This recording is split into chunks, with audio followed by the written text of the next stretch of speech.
आदाब, मैं हूं शादाब। आप देख रहे हैं नए वक्त रिव्यूज़। आज हमारे साथ मौजूद है जनाब इलियास शौकी साहब। इलियास शौकी साहब मास्टर कॉलेज के रिटायर्ड प्रोफेसर हैं।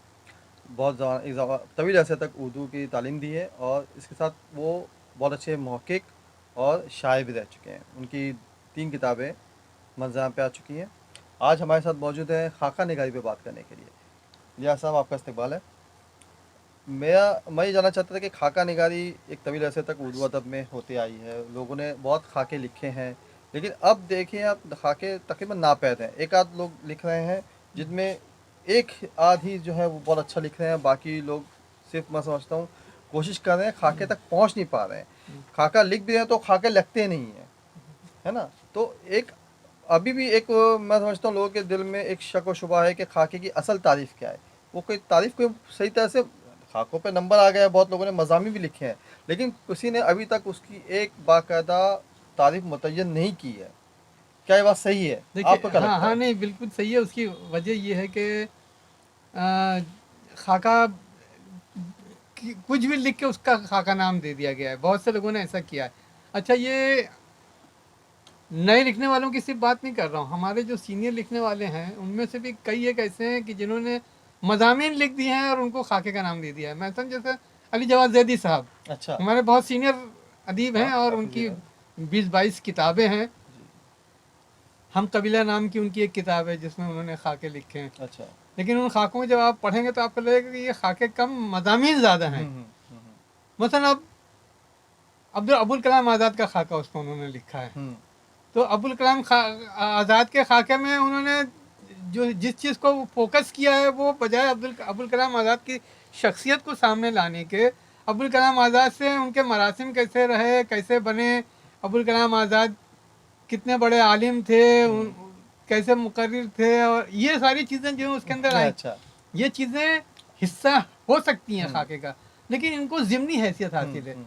बुनियादी हैसियत जो है वो किसी भी खाके में ये है कि आपका जो ममदू है, जिसका आप खाका लिख रहे हैं, उसकी शख्सियत उभर के सामने आए। बिल्कुल। खाका ये है, एक खाका को हम एक तरह से ये कह सकते हैं कि वो सवाने का एक मुख्तसर हिस्सा है, हिस्सा है, एक हाँ। इख्तिसार है बिल्कुल। सवाने जो है। हम्म। लेकिन सवाने जो है वो पूरी ज़िंदगी का अहाता करके लिखी जाती है।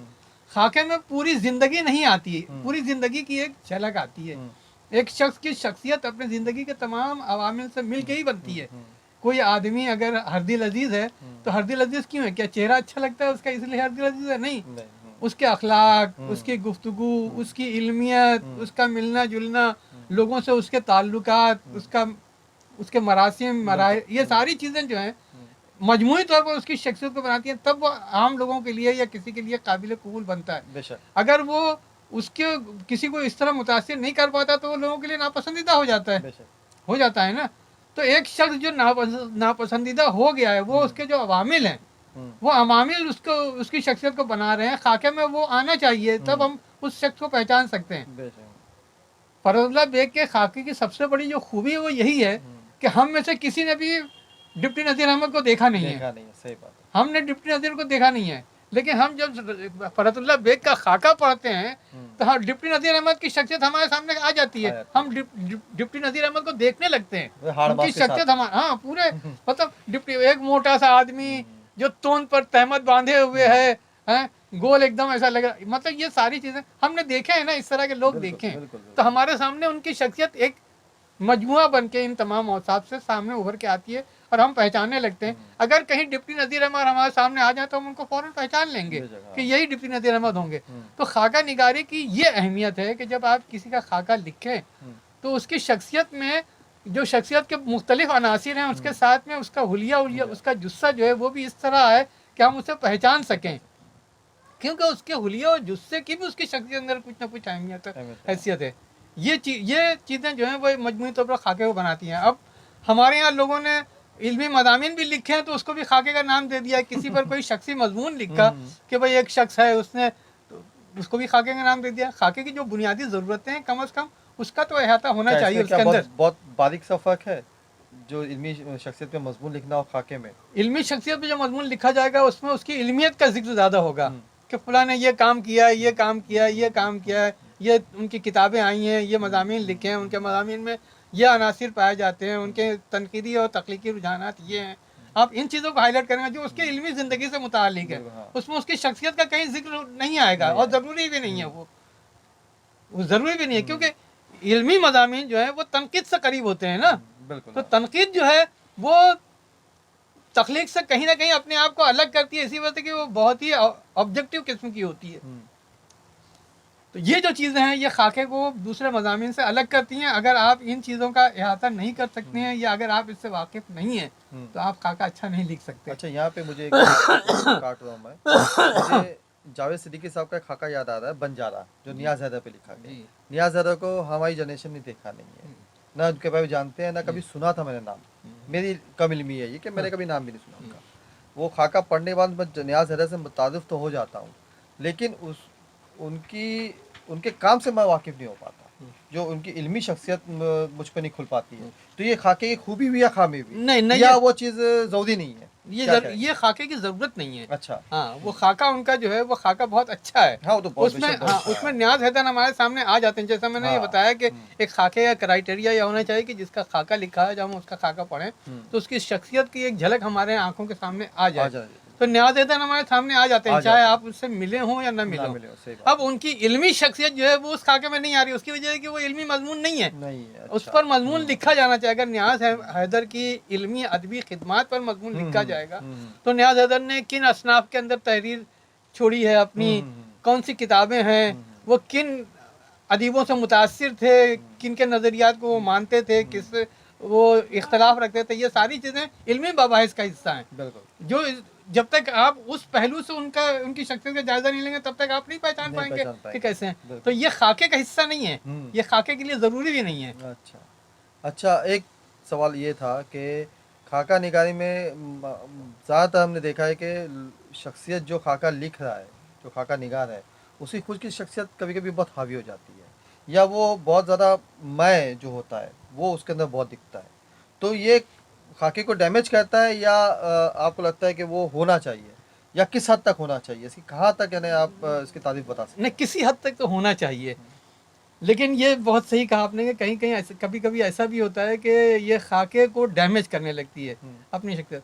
اصل میں ہوتا یہ کہ خاکہ جو ہے وہ کسی کا آپ جب لکھتے ہیں تو آپ کو اس کی شخصیت کے اندرون سے بھی واقف ہونا بہت ضروری ہے، صرف باہریوں نہیں. آپ لوگوں سے کے بارے میں سنا کے یا پڑھ کے خاکہ نہیں لکھ سکتے. اگر لکھیں گے تو انور ظہیر کے خاکوں جیسا ہوگا کہ انور ظہیر نے جو ہے وہ خاکے لوگوں کی شخصیت کو پڑھ کے لکھا، جبکہ آپ کو خاکہ لکھنے کے لیے ان شخصیت کے ساتھ جینا پڑتا ہے. جب آپ جئیں گے تب آپ ان کے رکھ رکھاؤ سے، ان کے اطوار سے، ان کی شخصیت کے مختلف پہلوؤں سے جو ان کے اندرون سے متعلق ہے اس سے واقف ہو پائیں گے کہ اس شخصیت کا مزاج کیسا ہے. کہنے کو تو مثلا باقر صاحب کے تعلق سے یہ مشہور ہو گیا کہ باقر صاحب جو ہیں بہت باقر مہدی، باقر مہدی وہ بہت اکھڑ مزاج ہے. میں باقر صاحب کے ساتھ 20 برس سے زیادہ رہا ہوں تو مجھے تو اکھڑ مزاج نہیں لگے. اکھڑ مزاج اگر ہیں بھی وہ تو اس کے اسباب ہیں جہاں وہ غصہ ان کو آتا ہے. وہ اب انہوں نے جس طرح سنا، لوگوں نے جس طرح مشہور کر دیا، آپ نے اس کو لکھ دیا تو وہ خاکہ نہیں ہوا. وہ ملے نہیں تھے باقر صاحب سے 2 مرتبہ ملے وہ. 2 مرتبہ ملے تو کسی کا خاکہ 2 مرتبہ 1 مرتبہ مل کے آپ نہیں لکھ سکتے. اس کی شخصیت کو سمجھنے کے لیے، پہچاننے کے لیے ضروری ہے کہ اس سے آپ بار بار ملاقات کریں اور مختلف مواقع پر مختلف صورتحال کے اندر اس سے ملاقات کریں تاکہ اس کے مختلف پہلو کھلیں. مثلا کسی کے ساتھ آپ کھانا کھائیں گے تو کھانے کے ساتھ اس کی ترجیحات کیا ہیں، کھانے کا اس کا طریقہ کیا ہے، یہ اسی وقت کھلے گا آپ پر جب آپ اس کے ساتھ کھانا کھائیں گے. آپ وہ اس کے ساتھ سفر میں ہوں گے، جائیں گے کہیں تو پتہ چلے گا کہ وہ سفر میں کیسا دوست ہے، کیسا ساتھی ہے. یہ آپ پڑھ کے نہیں بتا سکتے. تو اس کے مزاج کے اندر اگر ایک آدمی، مثلا میں جب راستے چلتا ہوں تو میں ہمیشہ فٹ پاتھ کو ترجیح دیتا ہوں. کیوں فٹ پاتھ ترجیح دیتا ہوں؟ کہ مجھے سڑک پر چلتے ہوئے تھوڑا سا خوف آتا ہے. یہ بچپن سے مطلب یہ میری ایک نفسیاتی کمزوری ہے. فٹ پاتھ پہ چلنا بھی چاہیے. نہیں، میں فٹ پاتھ کو ترجیح دیتا ہوں. میں کوشش کرتا ہوں میں فٹ پاتھ پہ چلوں.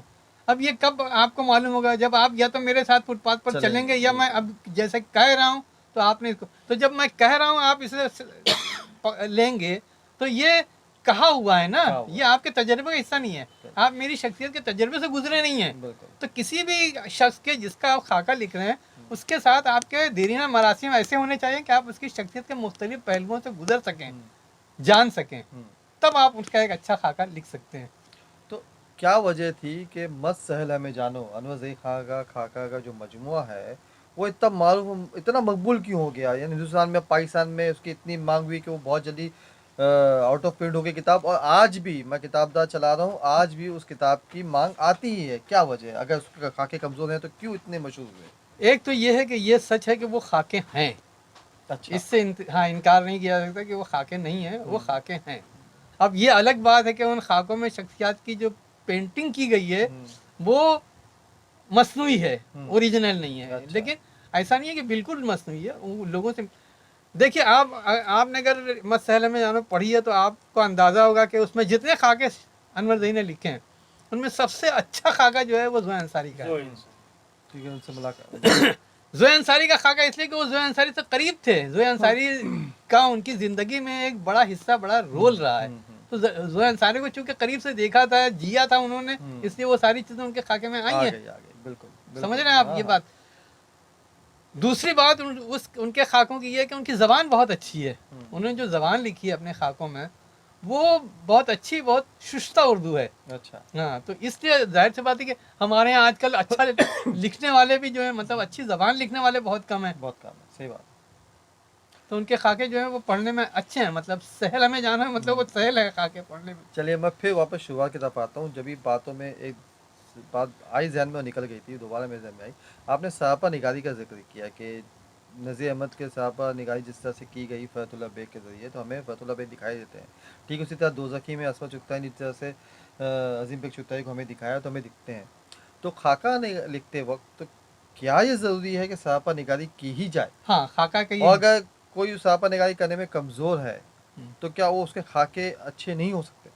یعنی کوئی ہوتا ہے جیسے میں میری مثال لیتا ہوں، میں کسی شخصیت کو دیکھ کے بہت محظوظ ہو رہا ہوں، لیکن میں اس کی سراپا نگاری آپ کرنے کہیں گے تو میں نہیں کر پاؤں گا، لیکن میں ان کی شخصیت کی باقی خوبی خامی سب بتا سکتا ہوں، تو کیا میں خاکہ نہیں دیکھ سکتا؟ ایک سوال ہے میرا۔ میرے خیال میں، میرے حساب سے، مطلب میں اس بات کو مانتا ہوں کہ خاکے میں سراپا نگاری ہونی چاہیے، بھلے کم ہو، آپ بہت زیادہ تفصیل سے نہ بتا سکیں، بہت زیادہ جزیات کے ساتھ نہ بتا سکیں، لیکن کم از کم اتنا بتائیں کہ ہم وہ شخص دبلا پتلا ہے یا موٹا ہے، وہ شخص پستہ قد ہے یا دراز قد ہے، وہ شخص کیسا ہے، ملنے جلنے میں، بیٹھنے اٹھنے میں کیسا ہے، یہ چیزیں تو آپ کے تجربے کا حصہ بنیں گی، تبھی آپ لکھ پائیں گے نا، آپ بغیر اس کے کیسے لکھیں گے؟ صحیح بات ہے۔ تو اتنا تو لکھنا ضروری ہے تاکہ معلوم ہے ایک شخص کا مزاج کیسا ہے، جب وہ گفتگو کرتا ہے تو اپنے سامنے والے کے ساتھ اس کا رویہ کیا ہوتا ہے، اپنے مخاطب کو کس طرح مخاطب کرتا ہے، صحیح بات۔ یہ چیزیں ضروری ہیں۔ ایک سوال اور آتا تھا کہ ذہن میں کہ جب ہم اپنے کسی کا خاکہ لکھ رہے ہیں تو ظاہر بات ہے کہیں نہ کہیں ہم اس شخصیت سے متاثر ہوئے ہوں گے تبھی اس پہ ہم کرنے کا قلم اٹھایا ہے،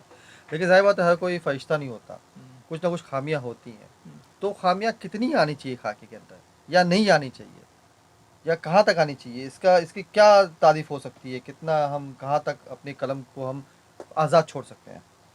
دیکھیے اسی لیے ہم سب سے پہلے کہ ہم جو ہماری شخصیت ہوتی ہے اس کو ممدوح کہتے ہیں، مدح کے معنی تعریف کرنے کی ہی ہیں، سمجھے؟ تو ہم تعریف اسی شخص کی کرتے ہیں جس کو ہم پسند کرتے ہیں۔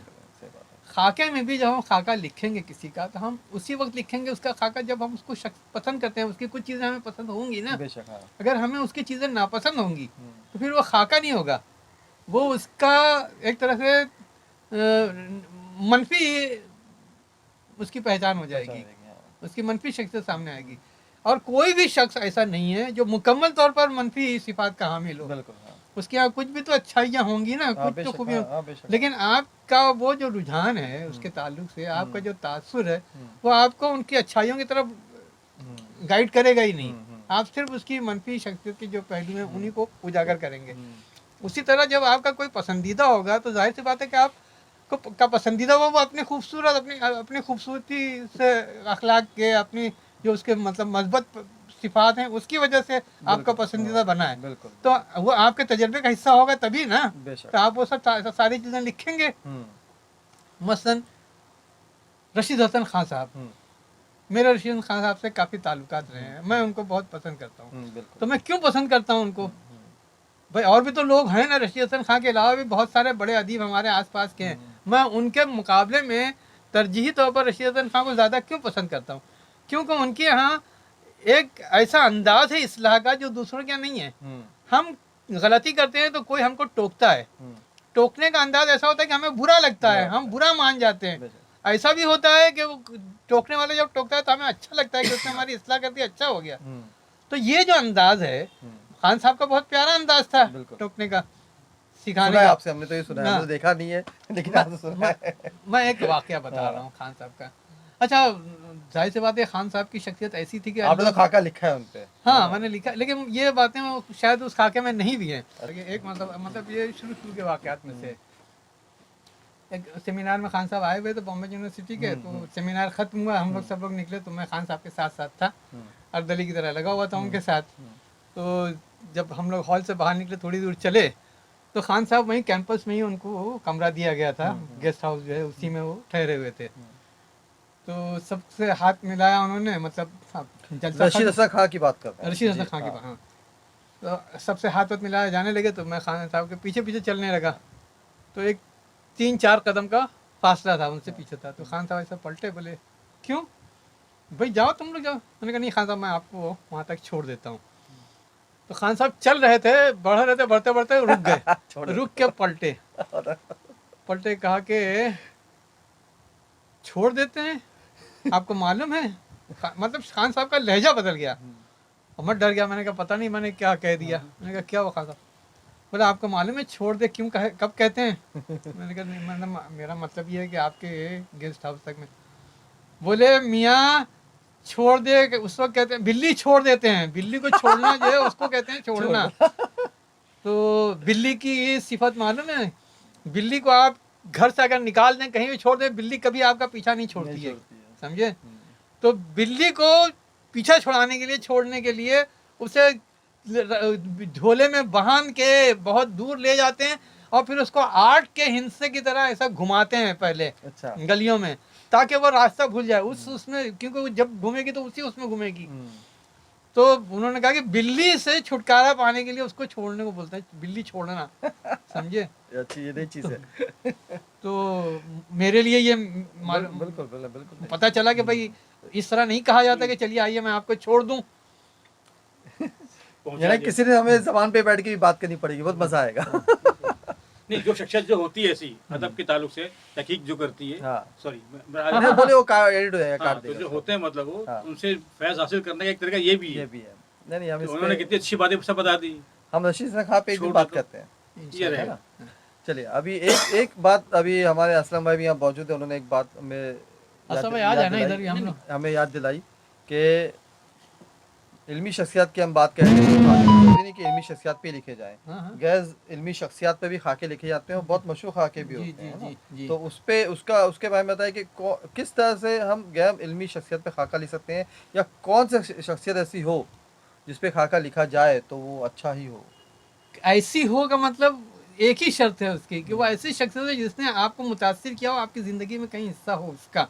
मैं 2 शख्सियत का जिक्र करूँगा, 2 खाकों का। आगे जो इसे जोड़ दूँ सवाल कि क्या ज़रूरी जिस शख्सियत ने जिससे मैं मुतासिर हूँ, जिसने मुझ पर असर छोड़ा है, मैं उस पर खाका लिखने के बाद क्या ज़रूरी है कि वो शख्सियत आप सबको भी मुतासिर करे? आप खाका इसीलिए लिख रहे हैं कि आप उससे मुतारिफ करा रहे हैं ना। हम तो बिल्कुल नहीं जानते उस शख्सियत के बारे में, आप जानते हैं, आप हमसे तारुफ करा रहे हैं उसका। तो जिस पहलू से, जिस अंदाज से आप तारुफ कराएंगे, हम पर उसका असर होगा, हम उसको पहचानेंगे। मैंने इसलिए मैं 2 मिसालें दे रहा हूँ आपको उसकी। एक मौलवी अब्दुल हक का खाका है नामदेव माली। नामदेव माली को हम जानते हैं? नहीं जानते। लेकिन नामदेव माली से हमारा तारुफ अब्दुल हक ने करवाया, मौलवी अब्दुल हक ने, है ना। और हम नामदेव माली की पूरी शख्सियत को जान जाते हैं। वो मैंने जैसे कहा था कि खाका जो है वो शख्सियत की पहचान बनता है, सवाने जो है वो पूरी जिंदगी की पहचान कराती है। तो वो एक मिसाली खाका है नामदेव माली। उन्होंने और भी बहुत सारे खाके लिखे हैं, जैसे वो नूर खां, जो उनका एक है, शायद गुदड़ी का लाल है या कुछ इस तरह, नूर खां खाका है ना। सॉरी, रशियम सिद्दीकी के थे ना वो, कुंदन वो भी ऐसी काम से। हाँ, या फिर अशरफ सबूई का जो घम्मी कबाबी है, जो हाँ घुम्मी कबाबी। हमारे दौर के लिखने वालों में जावेद सिद्दीकी ने जो खाका लिखा है पहले रोशनदान में, वो एक उनके हैं ना चचा, जो जिनको वो कहते हैं बड़े भाई साहब, वो जो बड़े भाई साहब एक नहीं, तो हजियानी है, हजियानी नहीं है, वो जो एक गैर मुस्लिम, बड़े पापा, बड़े पापा, बड़े पापा, बड़े पापा, बड़े पापा को हम नहीं जानते। नहीं जानते। अब बड़े पापा कोई अदबी शख्सियत नहीं है, इल्मी शख्सियत नहीं है, लेकिन बड़े पापा का खाका पढ़ने के बाद आप बड़े पापा से वाकिफ होते हैं कि नहीं होते हैं, आप जान जाते हैं ना कि बड़े पापा कैसे रहे होंगे और क्या है। तो हम उनको पसंद करते हैं, अगर तो हम इसलिए पसंद करते हैं कि लिखने वाला उसको पसंद करता है। अगर लिखने वाला पसंद ना कर रहा होता तो हम उसको पसंद ना करते। उसने जिस तरह उनका खाका लिखा है, उनकी शख्सियत के जिन पहलुओं को जिस अंदाज से पेश किया है, वो हमें मुतासिर करता है, हम उससे मुतासिर होते हैं। तो ज़रूरी नहीं है कि खाका सिर्फ इल्मी या अदबी शख्सियत का ही लिखा जाए, किसी का भी लिखा जाए, लिखने वाला जब उससे मुतासिर होगा तो वो जिस अंदाज से उसकी खाका निगारी करेगा, पढ़ने वाला उसको उसी अंदाज से लेगा और उससे उतना ही मुतासिर होगा। अब आखिर में आपसे सिर्फ मैं ये चाहूँगा कि नए खाका लिखने वाले जितने भी हमारे अदीब हैं, दोस्त हैं, अहबाब हैं, जो भी है, जो चाहते हैं खाका लिखना, तो उनके लिए आपकी क्या आखिर में सलाह होगी कि वो क्या किस तरह से खाका लिखे? खाका लिखने वालों के ताल्लुक से कुछ कहने के बजाय मैं एक जनरल बात कहता हूँ। हमारे जो नई जनरेशन है उससे मुझे एक शिकायत ये है कि उनकी तहरीरें पढ़ने के बाद हमको उनकी तहरीरें पकड़ती नहीं हैं। बहुत कम ऐसा होता है कि उनकी तहरीर के अंदर हमें कोई रमक नज़र आती है और वो पकड़ती है। अदरवाइज़ उनकी तहरीरें बड़ी सरसरी सी, बड़ी सतही किस्म की हो जाती हैं। उसकी वजह ये कि किसी भी चीज़ को पेश करने के लिए, तख्लीकी चीज़ को पेश करने के लिए, वो एक तरह से हमारे अंदर वो उस चीज़ को उतरना बहुत ज़रूरी है। और वो उसी वक्त मुमकिन है जब हम उसको पढ़ेंगे, चाहे खाका हो, चाहे अफसाना हो, चाहे शायरी हो, चाहे तनकीद हो। जब हम पढ़ेंगे तो हमारे यहाँ तफ़हीम के मुख्तलिफ दरवाजे खुलते हैं। जब तफ़हीम के दरवाजे खुलने का मतलब क्या, हम उसको एक तरह से हज़म करते हैं। जब हज़म करते हैं तो वो हमारी इल्मियत का, हमारी शख्सियत का जुज़ बन जाती है। जब हम बोलते हैं, जब हम लिखते हैं तो वो सारी चीज़ें उससे रिफ्लेक्ट होती हैं, उसका अक्स नज़र आता है। हमारे नए लिखने वालों के अंदर वो चीज़ें नज़र नहीं इसलिए आती कि वो पढ़ते ही नहीं है, उतना उस तरह पढ़ते ही नहीं। अगर वो पढ़ें तो वो सारी चीज़ें रिफ्लेक्ट हों। अगर वो अच्छे खाकों को पढ़ें और खाका लिखें तो वो अच्छे खाकों का असर उनकी तहरीर में नज़र आएगा, अच्छे अफसानों में नज़र आएगा, उनके अच्छी शायरी में नज़र आएगा। अगर ये सारी चीज़ें नहीं है तो उसकी वजह यह है कि आप उसको पढ़ के डाइजेस्ट नहीं करते हैं। जब पढ़ेंगे तो डाइजेस्ट होगा, आप पढ़ेंगे नहीं तो कहाँ से होगा। बस इसकी मिसाल ऐसे कि टैबलेट्स खा के आप जिंदा तो रह सकते हैं, टैबलेट्स खा के आप अपनी सेहत नहीं बना सकते। सेहत बनाने के लिए आपको ग़िज़ा खाना ज़रूरी है जो आपके जिस्म का के अज्जा का है वो बने। मेरा ख्याल काफ़ी बात हो गई, काफ़ी है। चलो ये तो बहुत मज़ा आया, हमने एक नया सिलसिला शुरू किया और मुझे उम्मीद है कि आप लोगों को भी पसंद आएगा। इसी तरह से हम आगे भी इलियास साहब को ज़हमत देते रहेंगे और अगली और कई असनाफ पे भी हम बात करेंगे इंशाल्लाह, और भी देखेंगे, कुछ और मौज़ूआत पे भी गुफ्तगू करेंगे। गुफ्तगू का नया सिलसिला आपको कैसा लगा हमें कमेंट करके ज़रूर बताइए। हमारे चैनल को लाइक कीजिए, सब्सक्राइब कीजिए और दोस्तों के साथ ज़रूर शेयर कीजिए। शुक्रिया।